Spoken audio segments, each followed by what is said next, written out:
Our last person is Michael. Now, Michael is, he's 19. His father was a drunkard, and his mother left. I take it that his mother left and worked overseas too, but he didn't actually say overseas, but said she left.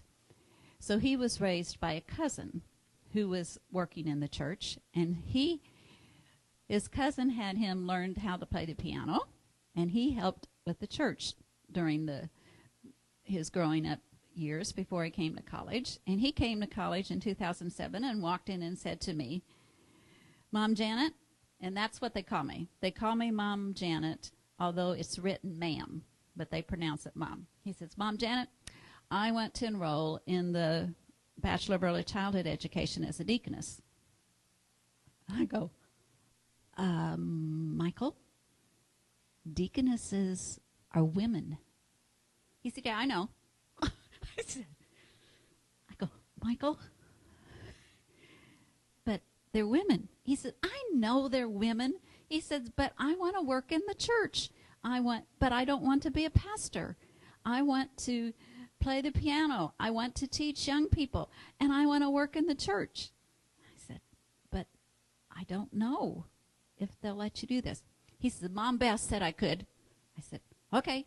Mom Beth is the chairperson of the deaconess committee in our area, and she's on our staff part-time. I said, "Okay." So he enrolled in our deaconess program. And he and another one, the other one dropped out not long after he got there. But Michael stayed in it. And we had the president of the deaconess college that's in Manila, Harris Memorial College. She came down, and she wanted to, as part of her visit, she wanted to meet with the deaconess students. And so here sits Michael. And she goes, "Who's that over there?" I said, "That's Michael. He wants to be a deaconess." She obviously was not happy. She didn't think it was a joke, and she, it was obvious that she didn't want to even consider, So then we had Matthew Morgan, who is from the New York office, come to visit us at SPMC. And when we're showing him SPMC, he said, "You might be interested that I'm a home missioner, and if you want to tell the students." I said, "I want you to talk to Michael."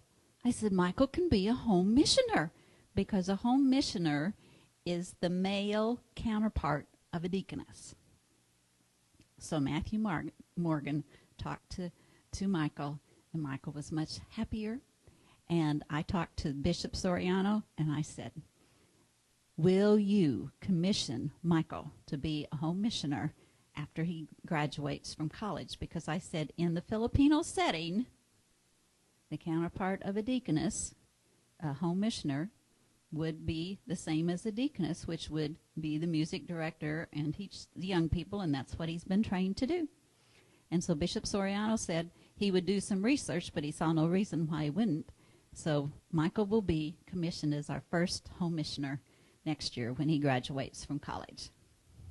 There's our emblem, Southern Philippines Methodist Colleges, started in 1994. And I ask for your prayers for us. You've heard the story of the students.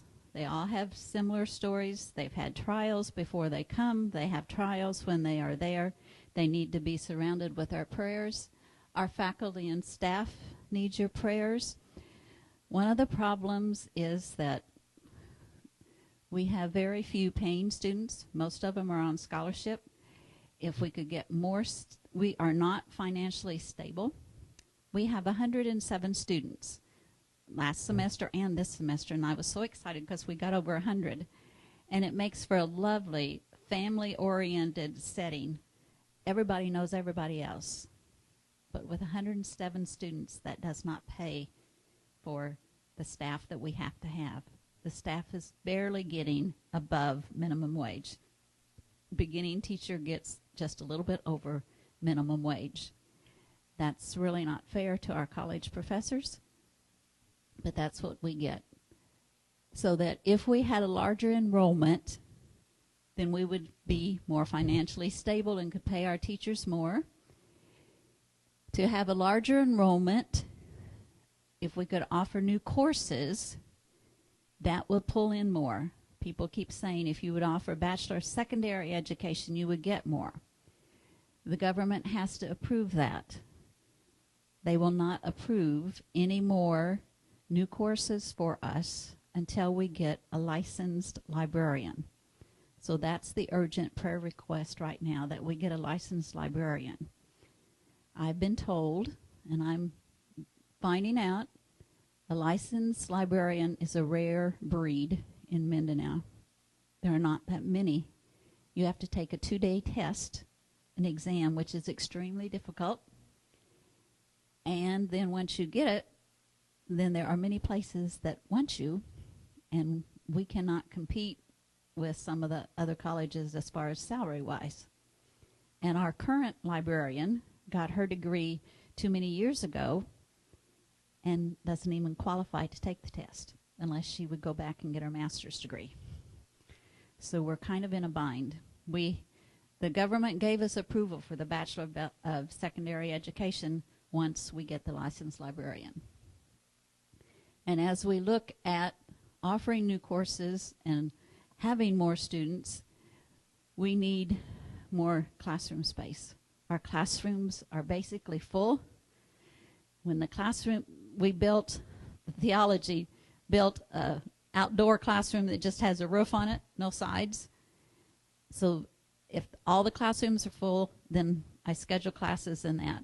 And if that's full, then we open the chapel for classes. And I don't like to have classes in the chapel, but that's what that's our only alternative.